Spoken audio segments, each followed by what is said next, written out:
Hello, you wonderful people, and welcome to another episode of Super-Fanta-Fi. This being a show, we're talking about TV shows of the supernatural, fantasy, and or science fictional genre. For today's episode, I'm going to talk about the latest episode of Chapelwaite. A lot of really interesting things went down in this episode, so let's break it down. First and foremost, it's like, well, we got to prepare ourselves. It's like, right, we dealt with Philip and Stephen ran away, but we still got the greater threat of the Promised and Jacob and his people. So it's like, there's no telling how many are really out there. So we're going to have to like keep up the perimeter. Like obviously ministers like, why don't we just go to the basement? It's like, no, like that has to be the last line of defense because we go down there now, they'll overrun us. All they have to do is like smoke us out. At the very least, this will give us the best shot. Cause all we got to do is wait till daytime. That'll save them in certain regards, but it won't save them in others. I mean, once again, it's like, how was Abel really going to convince people to get here in time to help? Because it's like, you'd have to, like, how many people are going to be like, oh, there's trouble at, Chapelwaite? Like, who's there? The Boones? Ugh. Rebecca? The minister? Oh, hell no. Maybe the constable? That's still kind of a no. So, like, everyone there is someone that most of the people in town are like, who cares? If you're down with, like, the Chapelwaites, that cursed family, those terrible people, then you're just as damned as them. So like no one's going to like, cause we never got any of Abel's side of things since like he went to go get people, but it's like Abel asking for help too, that's going to probably not be looked upon nicely either. So it's like there was never going to be any means of like getting a lot of help in that regard. But so all of them in that house, five of them, it was always going to just come down to that. Well, six, right? Six in actuality. But now it's like, right, we got to like strengthen our defenses and stuff like that. Be prepared for the wave. And obviously comes a conversation about, well, obviously George goes and visits Mary and wants to talk to her. You know, for him, it's like, obviously it's like my wife. It's like, we were going to die together and then we'd be together in heaven. But she's like, no. I've already died and come back. There is nothing. There's like, oh, that heaven, like what we were told, complete and utter bullcrap. Like there is nothing, you know, it's like, here we are back and returning and walking amongst the living. It's like, you could be too. We could be together forever. And it's like, you might be wounded, but feed me, you know, it's like, don't you love me? If you loved me, you'd feed me. And he does. And lo and behold, who walks in on him is Charles. Now, Charles isn't going to be too much of an issue because it's like, right, he has someone he loves, Loa, who's a vampire, so he understands, but he's never been in a position where he's offered to feed. And so he's like, no, I need my strength. So he leaves. And so even Charles kind of goes to Rebecca's like, how well do you know George? And it's like, he's always proved himself to be an honorable man, but it's like, yeah, it's like, right, did he feed on his wife? It's like, no, she fed on him, but then Rebecca's like, we still can't have him becoming one. Like, we can't have, like, one of those, like, out and about and free. And it's like, Charles is like, I'll talk to him. So he does. And it ends up being a situation of, like, right, everything between you and your wife. And he talks about it. Like, he's known her since, he's like, we first met when we were 12 years old. And then he's like, yeah, we married 4 years later. I was like, really? I was like, well, to be fair, this is olden times, so it's like, yeah, life expectancy wasn't what it was, and it's just like you definitely got married off at a very young age in that time frame. But just to know, like, they've known each other since they were 12 years old, and for him, it's like she was the prettiest thing I've ever seen, still is, you know, and just it sucks because it's just like for him, she's his everything, and it's like he figured like she'd be the one person he'd be with forever, and like there would never be another person. There was kind of no one really before her there, and there would never be anyone after her. So, but Charles tries to say, like, I get it. Like, those people, he's like, I've seen what Jerusalem's like. I was like, there is no love there. Those things aren't capable of love. Your Mary, my Loa, they're gone. And obviously for him, it's like, I appreciate, like, your concern and everything, but do not speak to me about, like, what, like, me and my wife. And then he makes a commentary on, like, right, like, I should have never saved Philip Boone's life. And he's like, Charles is like, wait, what? It's like, yeah. And Charles is getting the story about, like, the silence Philip and Robert thing of, like, yeah, she tried to kill herself and him. She successfully killed herself, but he's the one that showed up and saved Philip. He's like, if it wasn't for me saving Philip and Robert, none of this would be happening. The fact of the matter is, things would have died with Philip and Robert because inadvertently I guess that is the biggest thing too. Like now in retrospect, it's like if it wasn't for me, none of this would be happening. Like the Boone family curse would have ended then and there. But it's like you wouldn't be born, right now. So it's like do keep that in mind. If I hadn't done what I did, like I'm kind of the reason why you're here in the first place. So don't next time you want to walk up to me with a gun to the back of my head, it's like know that if it wasn't for me, you wouldn't be here. That is kind of the thing. And I think for him to also know, like, right, that his grandmother tried to stop this, and just to know, like, because now he knows, like, his father went through the same thing. What his father did to him, his mother did the exact same thing to him. So it's like, and I think it puts things in perspective for Charles, realizing like how often this has happened time and time again. Because even Silence's father tried to do it to her. So it's like the Boones have found them. Well, because I think it started with her father. He's the one that put his name in the book, if I'm not mistaken. Like it started with Silence's father that kind of awakened the curse in the Boone family. So it is just an interesting thing to put things in perspective for you. And it's like, for him, obviously he was snapping back because it's like, oh, you're up here, you were going to take care of me if I didn't fit the bill. Like, I'll do what I'm supposed to. But then all of a sudden the lights start going out as Jacob prepares his moves. And I love it, like, Jacob's the first one kind of getting the lay of land. And the creepy-ass atmosphere of him just walking around the house, everybody getting their first good look at Jacob. And it's like, what is that thing? Like, George gets his look. I'm not really sure. I think Martin probably did too, but it's like Rebecca, Tane, and Honor all seeing him for the first time. Which, speaking of Martin, like I love that. It's like, oh, Martin, could you lead us in the prayer? He's like, yeah, you're probably all better off saying the prayers. He's a man of faith who lost his faith, which is it's so sucky because Honor literally had a conversation with last episode like, yeah, my sister's going to be in heaven despite what she is, right? And you're like, yeah. And for you to immediately this next episode be like, because he's lost all hope. It's like after everything that's going down, he's kind of stopped believing in God. He's lost his belief in God. Luckily, Rebecca's the one that said the prayer. And I thought it was so interesting because there's a conversation about like, Rebecca's like, it's funny how we've all spent so much time, like everyone believes their one God to be the true God. And you have these vampires coming back from the dead, walking amongst the living, believing their God to be the true God. And basically Charles is like, well, history is written by the victor. So it's like, wait, even the gods is like, yeah, like, what God kind of is, the true God will be who survives at the end of this night. And obviously for Rebecca, she's like, she doesn't believe God to just be that. Like, she believes God to be, love, which obviously for Charles is like, he loves that perspective more than anyone else's on like when it comes to God. And obviously, Rebecca's talking about when it's all said and done, she plans to go to New York with her mom. She always planned to get her mom out of this town. And with all of this, it's like, I got to get her out. So, but maybe they can make ships. Can you make ships and stuff like that in New York? And he was like, I don't know. Like, because for one, it's like, who knows what's going to happen at the end of all of this? Because it is cute. I'm curious, like, would Charles stay in Chapelwaite after everything? Like, even if this is resolved, because for him, it's like, yeah, I will still have the book. Like, yeah, even if I make sure they don't get their hands on it, I'm still going to have the book and have to, like, make sure I get rid of it. Because if I don't, like, it's going to drive me insane. And it eventually is going to drive my 2 living children insane as well. Like, our family will never be rid of this curse. But Rebecca's just like, for a moment, let's just forget about everything and just kind of focus on the now. And it is, they were able to have that moment, but it didn't last long. But then, like I said, Jacob's just skulking around the place. I wonder who it was, because someone was, like, sliding a knife in, trying to, like, get the lock up. I don't know if that was, like, probably just another human that had managed to sneak closer. But it's like, yeah, no, like, Jacob can't get inside with all the crosses around. So it's like, right, no, he can't get in, none of the other vampires, because it's like, all right, time for the human posse to roll through. And as they're rolling through, everyone picks them off. Bam! Try to pick everyone off, because if the humans can get inside, they'll find a way in for the vampires. So it's like, right, keep the barn as safe as possible. Just that, like, assaulted, just like people like running by and everything.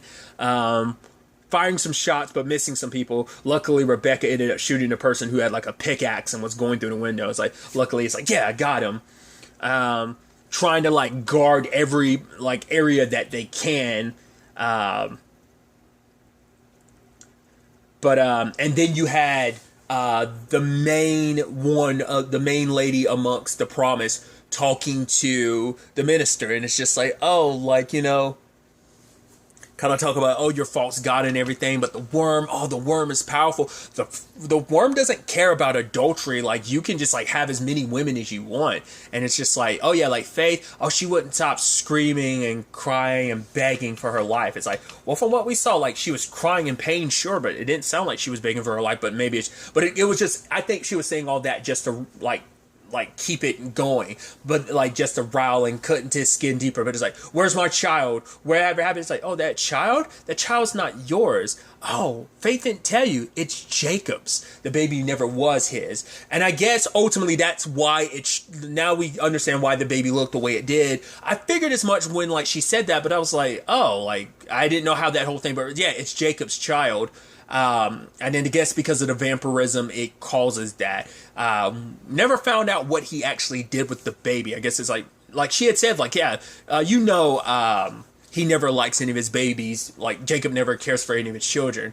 But now, like, in that moment, like, the minister just kind of sinks into depression because, like, she's even saying, like, oh, you threw away your entire life for nothing. It's like, yeah, you had to interfere because you believed that she was having your baby. You were going to run off with her, with the woman that you loved, sure, but who had lied to you about the baby being yours. But now in retrospect, it does make sense why she would, because it would have been at that point explaining vampires. But even when the truth came out, it's like, if I told you the truth, she was probably scared that he would stop loving her. And it's like, to be fair, she wanted the minister, like, and her to run away. And it's like, regardless of this baby, which begs the question, what would that have been like? Would the baby have would there have been any trace of vampirism in the baby? Would the baby have been able to even survive at all, like, growing up? Like, what would that have look like going forward? Like, was there technically any future for that baby? There's so many questions there, but I think it's just, she thought, like, right, like, I'd rather, this baby is mine, no matter how it came into this world. I'm not going to let Jacob have his way. And so, like, go off with a man she actually loves. So, but after it was all said and done, though, Martin was just kind of like, let's just give them the book. The fact of the matter is, like, they won't even be able to summon a god. Like, there is no god they'll be able to summon. So let them take the book. And just Charles had to be like, get your ass back to your damn position. So. But then, like, someone did manage to sneak in. And I initially was thinking, like, the person that snuck in was Loa, but it turns out it's not. Well, because we don't know when Loa managed to find her way in. So part of me but whoever it was had to go through a window. So it definitely was a human at that point in time, because the vampires hadn't found their way in. There was one human that managed to get into the tunnels and found their way to the barn. Luckily, George was able to kill her, but it was already too late. She opened a pathway so now the vampires could get in. Charles tried to, like, close it back up, but it's just kind of like, yeah, it's only a matter of time. And I think it's kind of interesting how it kind of, not necessarily full circle, but there was the whole thing about, like, Charles early on, because of the curse, was thinking he was hearing things in the wall. It's now there actually are things in the wall, and just like Tane was sent to go to their father to get him about the things in the wall, but they're all, like, so much is happening all at once because they have to fall back. Well, because I think, no, that this is like before that, all that's after they found out, well, Charles found out that Martin was going in a cellar to try and it's like, oh yeah, he wants to check on Mary. And you're like, that bastard's trying to get the book. But ultimately, he didn't get the book. He was thinking about it, but he ultimately decided not to, because I think when getting the book is one thing, but then when he's coming face to face with Mary and just seeing her firsthand, what she is, and just knowing, like, right, that's what's going to happen. Like, these creatures are going to run rampant and kill people. Like, Faith was murdered by the regular people, but just knowing, like, people would be nothing more than, like, food for them, or become monsters like Mary. That's what stopped him. And Charles is just kind of like, yes, I know men like you.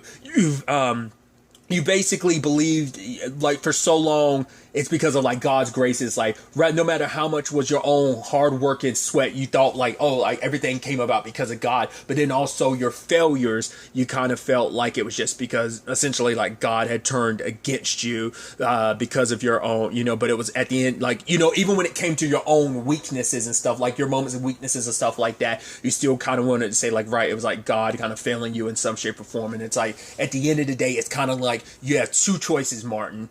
Either you stand here and fight, or you let me like put an end to you right now, and so I can get back to protecting my family. But Martin was like, I'm going to go back upstairs. Like I think he needed to hear that, because that was something Rebecca was like, despite whether or not you believe in God or whatever you believe, Martin, because like his faith has been quite shaken, that she was like, at the very least, we're fighting to protect those kids because they deserve to live them more than just a few hours. But he comes back upstairs ready to fight. Obviously, like they start putting stuff in the way to protect themselves. They corner themselves off and as the vampires are like running in, and Tane is hiding when he was waiting for his dad, but they broke through, so he ended up going hiding. And I was like, and lo and behold, who comes to save him? Loa. And she's like, he's like, are you gonna hurt me? She's like, no, just take my hand and I'll and come with me. And I was like, oh, that could go super sideways. Rebecca and Honor get attacked by some people. Well, it was like one was a vampire and one was a person who managed to bust their way in, and they made their way to the cellar and had the book. And the moment Rebecca's like, is it you? And I'm like, it must be her dad. Like he's dead, but he's part of the undead. She doesn't say anything, but the fact that she's like, is it you? And he's like, get out of my way. Not the reunion she was kind of hoping for. She even said it like last episode, like whatever befell her dad, that was his own fate, because he set a lot of this in motion. I mean, to be fair, he wasn't really that much of a dad to her anyway, so it's still the complicated thing of he is your dad. You probably have young memories of like him being a decent dad, but you also have a lot of resentment for him leaving you and going off to start a new family. So, but luckily Charles showed up, and Rebecca and Honor were able to the vampire ended up dropping the book, and Honor's bashing in the other lady was like already stabbed and dead, and Honor's already bashing her head in, going like, because it's like, right, you tried to kill me.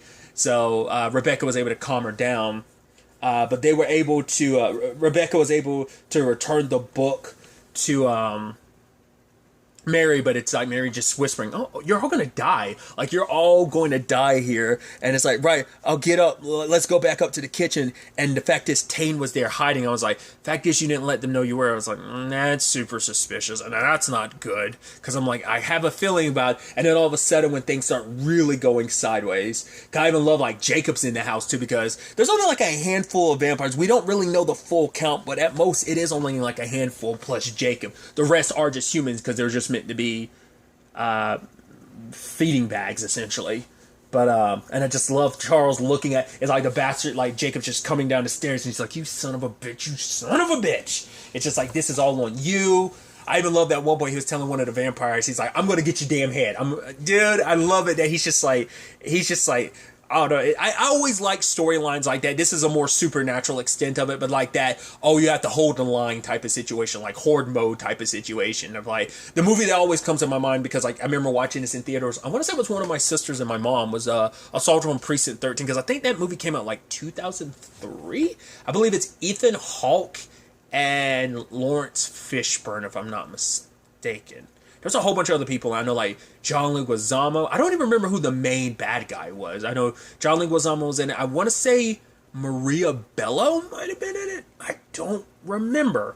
I'm legitimately blanking. But regardless, it just kind of reminds me of that kind of thing of like holding your line. I mean, it's like for them, it's like, oh, we got to hold until daylight. At the very least, they'll get rid of the vampire. They'll still have the human element to deal with, but that'll at least like lessen their strength to some extent, because that's all they kind of have to hold out for. But even then, it's like, you're still going to have the book, and you're still going to have a whole bunch of humans to deal with, and you've only got a limited amount of ammunition. So they all get back down into the cellar. The monsters are busting through, or rather, the humans are, well, a combination of the two are busting through. And ultimately, while, Rebecca and the kids are praying, Charles takes the gun, because you do notice, like, early on, Charles has, like, 3 bullets set aside, and I'm like, in like a bag or whatever, and I was thinking immediately, I was like, you're gonna save those, aren't you? It's like, it's almost like some spoilers miss type of situation, where it's like, yep, I'm gonna make sure I have one. Like, either it's like, one is gonna be for the Tane, Honor, and Rebecca, Because even Rebecca was like, when she saw Jacob, she was like, do not let me become one of those things. And so, or was the throne going to be for yourself? I think it was going to be for Rebecca, because it's like, whatever befalls me, befalls me. I just don't, it's almost coming full circle again. And like, if I have to save you from like God's death, then so be it. But just when they're praying and everything, the noise stops and is like, what the hell happened? And it's like, oh, they're going. Why are they retreating? And it's like, Tane gave Loa the book. Now, I think that's the fascinating thing, that the entire time, who was it that Charles was worried about? Oh, first it was George, then it was Martin, but they ended up turning out, well, they had their falter moments, but they were solid in the end. The person he should have been worried about was his son. To be fair, Loa, like, he was young and impressionable, but also Loa convinced him, like, right, this is the way to make it stop. This is the way to save everyone, is by giving me the book. And I find it fascinating, she leaves with Jacob. It's like, oh, what happened to you and Team Steven, about your family and everything? So I think there is some part of Loa that did do it, because not less that was part of the plan, not less like Jacob found her earlier on, like from when she was escaping. It's like, oh, like, do this, I'll send someone in there to go after your brother. Because earlier you had Charles trying to go after Tane, but George stopped, because it's like, no, they're trying to use that as bait. They're just trying to draw you out because it'll be easier. Now, if he was able to go after and try to find Tane, could they have prevented this situation? I think by then, I'm trying to remember, like, whether Tane was still hiding at that point in time, or had Loa already saved him. Either way, I think on some level, like, Loa is trying to save her family, because it's like, right, if Jacob's people were allowed to do what they were going to do, they were just going to kill her entire family. At least this way, she's probably going like, right, I'll help you, I'll get you the book, but you got to promise me my family gets to become like me. They get, like, my family doesn't have to die. They'll become like us. Like, that's probably like her bargaining chip, because I don't know.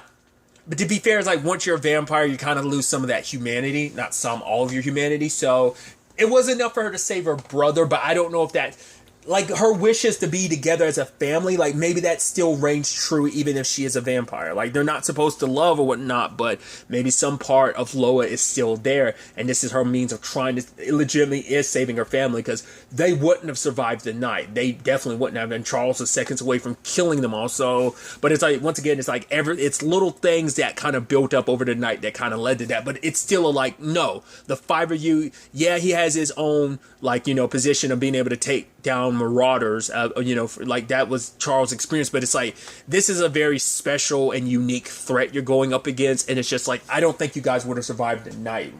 So, but like I said, maybe it's just the little things going wrong that eventually led to, maybe it was just a matter of it was always going to happen, or just those little things added up to finally just making this no longer their victory. It's just like every little thing like led to this ultimately, so who knows. It's definitely going to be interesting to see where all this ends up taking us. Only 2 episodes left, so it's definitely going to be, because that was almost a thing, like, you kind of had a feeling like there's no way they were going to win this, considering I already know there's 2 episodes left. So like I said, it's definitely going to be interesting to see what happens, and like maybe get some, like, well, luckily all of you survived. But it's also like, right, you still got Mary in the basement locked up. What are you going to do? Like, once again, the whole town situation, like, you're not going to get the support, even though everyone, like, I'm curious, like, because, yeah, they were going to need, like, to make this work, to stop all this, they're going to need the entire town of Preacher's Corner on their side, like, everyone locked and loaded and ready to fight. Because not unless this turns out, because this could easily turn into another thing. I don't want to reference what it is because I don't want to spoil it, but there's another thing recently I watched that, man, oh man, had the most depressing ass ending where like everyone died, and I'm like, not unless we find ourselves in a situation like that. Well, at this point I can make the reference of like Preacher. Like, that's not what I was referencing. I was referencing something else, but like Preacher, like, most of the people in Jesse's hometown are dead. Legitimately, the only 4 people that survived were Jesse, Cassidy, and Eugene and Tulip. Like, they're the only ones that, I mean, and even Eugene was only because he was in hell at the time. Regardless, it's just kind of like, I'm like, I don't know, but I think it would take the entire town together. But it's like, all those people, like I said, that were at Chapelwaite, there's no way the town's going to join forces with them, considering like, oh, you chose a side of the Boons and everything, so everyone else is probably damned in their eyes. So and you know, especially the minister, probably George, and the same thing for Rebecca. And it's like the rest of you are boons. It's like, oh hell no. So it's definitely going to be interesting to see where that takes us. Also, like Tane, like, you know, his dad, he's probably going to be like, I'm so sorry for doing what I did, Dad. But in his mind, he was like, you know, he was trying to listen to his sister.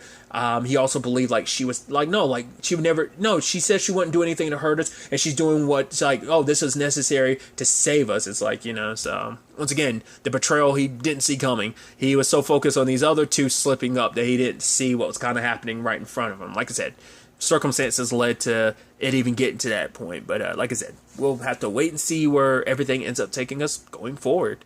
But really, that's all I want to talk about. Until the next time we meet, be happy, be safe, live life to the fullest, and enjoy it. Good day and goodbye.